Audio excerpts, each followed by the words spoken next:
आप सभी को दीप्ति शेखर का नमस्कार। अगर मैं आपसे पूछूं कि मनी या पैसे के साथ आपका रिश्ता कैसा है, तो शायद आप सोच में पड़ जाएंगे कि ये कैसा सवाल है। साइंस का कहना है कि यूनिवर्स में हर चीज़ केवल एनर्जी है, तो पैसा या मनी भी एनर्जी ही है। तो इस मनी की एनर्जी के प्रति हमारे इंटेंशंस कैसे हैं, हमारा थॉट प्रोसेस, हमारा बिलीफ सिस्टम कैसा है, हमारे कर्म कैसे हैं और पास्ट लाइफ में भी हमारे कर्म पैसों को लेकर कैसे रहे हैं, ये सब कुछ डिसाइड करता है कि आज के जीवन में हम कितना अबंडेंट रहेंगे। हमारे पास पैसे कम होंगे, ज़्यादा होंगे, बहुत ज़्यादा होंगे होंगे तो कितना ये पैसे हमारे लाइफ में टिकेंगे, नहीं टिकेंगे। तो अगर आप फाइनेंशियली स्ट्रगल कर रहे हैं और आपको लगता है कि ये फाइनेंशियल स्ट्रगल केवल एक्सटर्नल है, तो ये सच नहीं है। क्योंकि आपके फाइनेंशियल स्ट्रगल के पीछे है आपका बिलीफ सिस्टम्स, यानी पैसों को लेकर आपकी जो सोच है, जो कि हो सकता है शायद बचपन से बन गई हो सकता है आप सोचते हो कि पैसा कमाना तो बिल्कुल आसान नहीं है, पैसे कमाने के लिए बहुत मेहनत मशक्क़त करनी पड़ती है, या हमें इतने पैसे कमाने की ज़रूरत क्या है, हमारा गुज़ारा तो बहुत कम में भी हो सकता है। या फिर आपको लगता हो कि दुनिया के जितने भी अमीर लोग हैं सारे के सारे बहुत करप्ट हैं, या फिर आपको लगता हो कि बहुत ज़्यादा पैसा भी ठीक नहीं है क्योंकि वो हमारी आदतों को बिगाड़ देता है, हमें ख़राब कर देता है। तो हो सकता है इस तरह की विचार आपके बचपन से बन गए हों, क्योंकि बचपन में आपने अपने बड़े बुज़ुर्गों से या आसपास के लोगों से इस तरह की बातें सुनी हो और ये बातें आपके सबकॉन्शियस माइंड में गहरे बैठ गई और अब आपकी सोच इस तरह से बन गई, बचपन से आप भी ऐसा ही सोचते हो। कई बार ऐसा होता है कि हम अपने बुज़ुर्गों का स्केर्सिटी माइंडसेट कैरी कर रहे होते हैं। फॉर एग्ज़ाम्पल, आप किसी जॉब में हो बट आप चाहते हो कि मैं बिज़नेस करूं और पैसे कमाऊं, मगर आपकी पूरी फैमिली आपको अपोज़ कर रही है। उनका कहना है कि हमारी फैमिली में कभी किसी ने बिज़नेस नहीं किया, अच्छे भली नौकरी है, अच्छा तो कमा रहे हो और पैसे क्यों कमाना चाहते हो, बिज़नेस नहीं चला तो, फैमिली में कभी किसी ने बिज़नेस नहीं किया तो क्या तुम कर पाओगे, तुम्हें कोई आइडिया नहीं है, क्या तुमसे हो पाएगा। और उनकी बातें सुनकर आप भी अब रिस्क नहीं लेना चाहते और आपको सेल्फ डाउट हो रहा है। कई बार हमारे अंदर इमोशनल ब्लॉक्स होते हैं, हमें लगता है हम इतने वर्दी ही नहीं हैं या हम इतना पैसा कमा ही नहीं सकते, तो सेल्फ वर्थ इश्यूज़ होते हैं। तो इस तरह के मेंटल इमोशनल ब्लॉक्स के अलावा बहुत बार ये देखा गया है कि पैसों के साथ हमारा पास्ट लाइफ में कोई बहुत बुरा कार्मिक पैटर्न होता है, जिसके वजह से हमारे अभी के जीवन में हमें फाइनेंशियली स्ट्रगल करना पड़ता है। ऐसा कई सारे केसेस में ये बातें निकल कर आई हैं। तो आज स्पेशली मैं इस तरह की केसेस आप लोगों के साथ शेयर करना चाहती हूँ, जिसमें क्लियरली ये दिखता है कि किस तरह से हमारे पास्ट में किए गए पैसों के साथ बुरे कर्म की वजह से करंट लाइफ में हम फाइनेंशियली स्ट्रगल कर सकते हैं। तो आइए पहले तो इन केसेस को ध्यान से सुनते हैं, फिर समझेंगे कि ऐसे में आगे हमें क्या करना चाहिए। Hello everyone, my name is Deepti Shekhar and I am a clinical hypnotherapist, a regression therapist and a family constellation therapist, and I specialize in inner child therapy work, past life therapy work. Over the years, I have guided my clients to explore the power of their own subconscious mind by healing their unresolved emotions and finding balance in their careers, finances, relationships, and inner world. My mission is to help individuals move from pain and confusion to clarity, healing, and empowerment. I do online sessions that may take 1.5 to 2 hours time, and these sessions are very private and confidential and one-on-one. Apart from being a therapist, I'm a wife, a mother, a pet parent, and a Kathak dancer as well. अब मैं आप लोगों के साथ एक real life therapy case share करने वाली हूँ, और ये जो केस है एक एल्डरली पर्सन का है जो अपनी कंपनी से रिटायर कर चुके थे और उन्हें 1 साल का एक्सटेंशन मिला था, पर उनकी सैलरी को आधा कर दिया गया था। और उनके ओनर ने बताया कि कंपनी शायद बहुत प्रॉफिट में नहीं है और इस वजह से वो उनको इससे बेहतर सैलरी नहीं ऑफ़र कर सकते थे। इसके अलावा भी जो मेरे क्लाइंट हैं वो बहुत ज़्यादा फाइनेंशियली स्ट्रगल कर रहे थे कुछ सालों से। उनके शेयर्स लॉसेस में चले गए थे, उन्होंने किसी को हेल्प करने के लिए बहुत पैसे दिए थे, वो पैसे उन्होंने लौटाए नहीं। एक लैंड ख़रीदा तो वो भी फ्रॉड का केस निकला। कुछ डील्स किए मगर उसमें भी लॉसेस हुए। तो इस तरह से बहुत सारे फाइनेंशियल लॉसेस से वो डील कर रहे थे। इसके अलावा उनका एक ही बेटा था जो भी कॉलेज में पढ़ रहा था, क्योंकि एक तो उन्होंने लेट शादी की थी और शादी के बहुत सालों बाद बेटा हुआ था, तो अभी भी पढ़ाई कर रहा था। तो पढ़ाई का बर्डन था, प्लस उनकी जो बहन थी उसकी पूरी फैमिली को फाइनेंशियली सपोर्ट यही कर रहे थे, क्योंकि उसका हस्बैंड कुछ खास उसका इनकम नहीं था।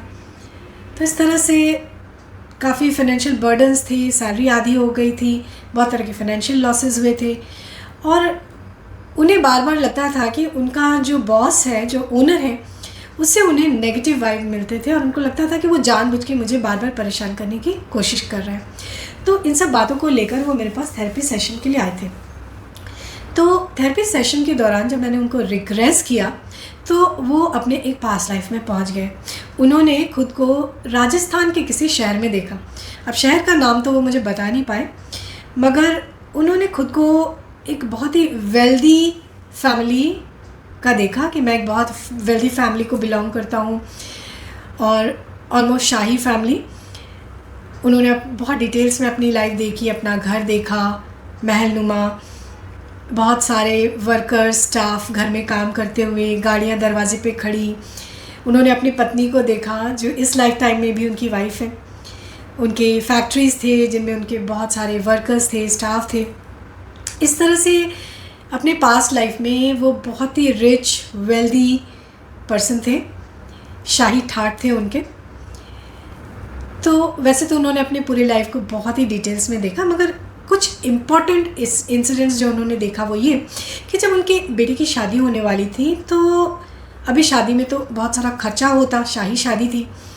तो उन्होंने क्या किया कि अपने फैक्ट्रीज़ में ये अनाउंस किया कि फैक्ट्रीज़ में प्रॉफिट नहीं हो रहे ठीक से, और इस वजह से अपने सारे स्टाफ और वर्कर्स की उन्होंने सैलरी कुछ महीनों के लिए आधी कर दी। और इससे जो उन्होंने एक्स्ट्रा प्रॉफिट कमाया, उस पैसे से उन्होंने अपने बेटे की धूमधाम से शादी की। अनदर इम्पॉर्टेंट इंसिडेंट जो उन्होंने देखा, जिसका रिश्ता इस करंट लाइफ से था, वो ये कि एक बार वो अपने शहर से किसी दूसरे शहर ट्रैवल कर रहे थे और वो गाड़ी से जा रहे थे, और वो खुद ही गाड़ी ड्राइव कर रहे थे कि उनको गाड़ी ड्राइव करने का शौक़ था। तो वो गाड़ी ड्राइव कर रहे थे और उनकी पत्नी उनके बगल में गाड़ी में बैठी हुई थी, और उनके पीछे एक और गाड़ी था जिसमें उनके स्टाफ और बॉडीगार्ड्स वगैरह साथ में आ रहे थे। तो जब वो ड्राइव करके जा रहे थे, रास्ते में एक गांव उन्हें क्रॉस करना था। अब वो गाड़ी काफ़ी स्पीड से चला रहे थे और रोड जब क्रॉस कर रहे थे, हालांकि वो गांव की सड़क थोड़ी कच्ची पक्की सी थी, बहुत अच्छी नहीं थी, फिर भी वो काफ़ी तेज़ ड्राइव कर रहे थे। अब वो तेज़ ड्राइव करने में अचानक उन्हें कुछ दिखा रोड पे चलता हुआ, बट वो समझ नहीं पाए कि ये क्या है। तो उन्होंने गाड़ी की स्पीड कम करके गाड़ी को रोकने की कोशिश की, मगर रोकते रोकते में भी ये गाड़ी चढ़ गई। जो भी वो रोड पे जो भी था उस पर चढ़ गई गाड़ी। ये खुद तो खैर गाड़ी से उतरे नहीं, मगर इनके स्टाफ जो पिछली गाड़ी से आ रहे थे वो सारे निकल के आए देखने के लिए कि क्या हो गया। तो पता चला कि एक छोटा सा बच्चा था जो रोड क्रॉल करके जा रहा था और गाड़ी उस पर चढ़ गई थी और उसकी मौत हो गई थी। तो इस बीच गाँव वाले इकट्ठा होने लगे और थोड़ी देर में एक आदमी दौड़ता हुआ आया, उस बच्चे को गोद में उठाया और दाढ़े मार मार के रोना शुरू किया। तो जाहिर था कि ये आदमी इस बच्चे का बाप था। थोड़ी देर में उसकी माँ भी रोती हुई चली आई। अब मेरे क्लाइंट ने जब इस आदमी को देखा, उन्होंने इंस्टेंटली इसको पहचान लिया कि ये तो मेरे कंपनी का ओनर है, राइट। अब वो तो शॉक में आ गए। फिर उन्होंने ये देखा कि इतने बड़े हादसे के बावजूद मैं तो गाड़ी से उतरा नहीं, जो गाड़ी में मेरे स्टाफ पीछे बैठे थे वो उतर के आए और उन्होंने गांव वालों को और इस बच्चे के माँ बाप को खूब डांटा कि तुम लोग को अक्ल नहीं है, रोड पे छोटे से बच्चे को छोड़ दिया है खेलने के लिए, रोड पे गाड़ियाँ चलती है, तुम लोगों ने बच्चे को मार डाला, ऐसे कैसे तुम लोग करते हो, थोड़ी भी अक्ल नहीं है। और केवल डांटा नहीं, उन लोगों को मारा पीटा और गाड़ी में बैठे और वहाँ से निकल गए। और इस तरह के अपने रवैये को देखकर मेरे क्लाइंट बिल्कुल शॉक्ड हो गए कि मैं ऐसा भी हो सकता था पास्ट लाइफ में, मैंने ऐसा किया। और सेशन के दौरान वो बहुत रोए। उन्होंने उस बच्चे के माँ बाप से रो रो कर माफ़ी मांगी, अपने ओनर को से माफ़ी मांगी, बहुत माफ़ी मांगी कि, और डिवाइन से माफ़ी मांगी कि मुझे माफ़ कर दो कि मैंने बहुत बड़ी गलती कर दी। और उन्हें इस सेशन से अपने सारे सवालों के जवाब मिल गए कि क्यों मेरा ओनर से मुझे नेगेटिव वाइब मिलते हैं, क्यों वो मुझे बात बात पे मुझे परेशान करता है, और क्यों मुझे इतनी फाइनेंशियल परेशानियों से गुजरना पड़ रहा है। सारी बातों की उनको जवाब मिल गए। एंड आई एम श्योर आप सभी भी समझ ही गए होंगे कहानी सुनकर, राइट। तो अगर आप भी किसी तरह के फाइनेंशियल स्ट्रगल से जूझ रहे हो और आपको समझ नहीं हो रहा कि ऐसा क्यों हो रहा है, बहुत परेशान है, तो आप थेरेपी सेशन बुक कर सकते हो। क्योंकि देखिए, इस तरह के थेरेपी सेशन से 3 बातें होती हैं। एक तो आपके सवालों के जवाब मिलते हैं कि मेरे साथ ऐसा क्यों हो रहा है, और जब आपको सवालों के जवाब मिल जाते हैं तो आप मेंटली पीसफुल हो जाते हैं क्योंकि हमें कारण पता चल गया। दूसरी इम्पॉर्टेंट बात ये होती है कि जब हमें आंसर मिल जाता है तो हम अपने लाइफ की सिचुएशन को भी ईज़िली एक्सेप्ट कर पाते हैं। ठीक इस मेरे क्लाइंट की तरह, जिन्होंने सेशन के अंत में बोला कि मेरे साथ तो यही होना था, मैं समझ सकता हूँ, मैंने इतना बुरा किया था तो मेरा भला कैसे होता, मुझे तो ये इन सिचुएशन से गुज़रना ही था, राइट। तो हमारे लिए बहुत आसान हो जाता है अपने लाइफ के सिचुएशंस को एक्सेप्ट कर पाना। और तीसरा इम्पॉर्टेंट ये बात ये होती है, और बहुत सारे क्लाइंट मुझसे पूछते हैं कि क्या जब हम सेशन कराते हैं तो एक ही सेशन में हमारे फाइनेंशियल ब्लॉक्स क्लियर हो जाते हैं और हम एकदम से अबेंडेंट हो जाते हैं? जी नहीं, ऐसा नहीं होता। क्योंकि देखिए, जो हमने पास्ट में जो कर्मा किए हैं उसके कंसेक्वेंसेस तो हमें भुगतने ही होंगे। एक सेशन से उन कंसेक्वेंसेस को एक बार में बिल्कुल हटाया तो नहीं जा सकता। मगर जब हमें आंसर्स मिलते हैं, जब हमें बात समझ में आ जाती है, तो अच्छा ये हो पाता है कि हमने जिनके साथ भी गलत किया, जो भी बुरा किया, तो हम उनसे माफ़ी मांगते हैं और दिल से माफ़ी मांगते हैं। तो जब हम अपने एक्शंस को रिग्रेट करते हैं, जब हमारी आंखों से आंसू निकलते हैं और बार बार हम डिवाइन से और जिनके साथ हमने गलत किया उनसे हम माफ़ी मांगते हैं, तो इससे हमारे कर्म कम होते हैं।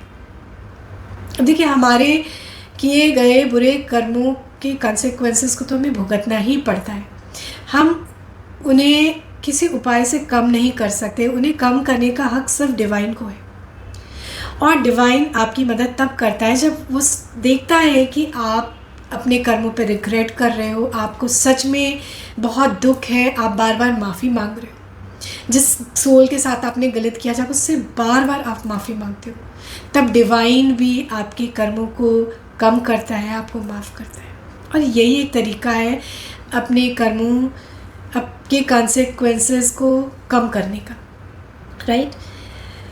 तो थेरेपी सेशन से आपको अपने कर्मों को कम करने का तरीका मिलता है, हम इसमें आपकी मदद करते हैं, प्लस आपको गाइडेंस भी मिलता है कि इन फ्यूचर आपको क्या नहीं करना चाहिए और आपको किस तरह के एक्शंस अभी लेने चाहिए ताकि आपका फ्यूचर बेहतर हो सके, आपको क्या नहीं करना चाहिए, राइट।